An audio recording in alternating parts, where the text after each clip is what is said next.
Engineering കഴിഞ്ഞ് 5 വർഷത്തെ gap എടുത്തിട്ടാണ് ഞാൻ ഈ കോഴ്സ് ചൂസ് ചെയ്തത്. ഹായ്, ഞാൻ ഐഷ മിൻഷു. ഞാൻ തൃശ്ശൂരിൽ നിന്ന് വരുന്നു.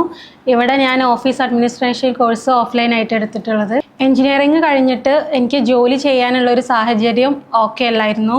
ബ്രേക്കിന് ശേഷം ഇനി എന്താ ചൂസ് ചെയ്യാന്ന് എന്താന്നുള്ളൊരു കൺഫ്യൂഷനിലായിരുന്നു ഞാൻ.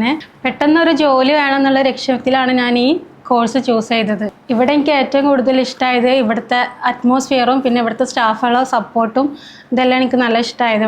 ഇവിടെ വന്നതിന് ശേഷം ഞാൻ കുറേ ഡെവലപ്പായി. എനിക്കൊരു ജോലിക്ക് പോയി കഴിഞ്ഞാൽ എങ്ങനെ അവിടെ ചെന്നിട്ട് വർക്ക് ചെയ്യുക, ഒരാളെ ഫേസ് ചെയ്യുക, ഇതൊക്കെ എനിക്ക് നല്ല പേടിയായിരുന്നു. പക്ഷേ ഇവിടെ IT അക്കാദമിയിൽ വന്നതിന് ശേഷം എനിക്ക് അതൊക്കെ നല്ല മാറ്റം വന്നു. അപ്പം എനിക്ക് ഒരാളുടെ അടുത്ത് എങ്ങനെ സംസാരിക്കാനും എനിക്ക് നല്ല എനർജി, നല്ലൊരു മോട്ടിവേഷൻ എനിക്ക് ഇവിടുന്ന് കിട്ടി. എനിക്ക് കുറേ മാറ്റങ്ങൾ കൊണ്ടുവരാൻ കഴിഞ്ഞു. അതിൻ്റെ ഏറ്റവും വലിയ പങ്ക് അല്ലെങ്കിൽ കഴിവ് വഹിച്ചത് IT അക്കാദമി തന്നെയാണ്.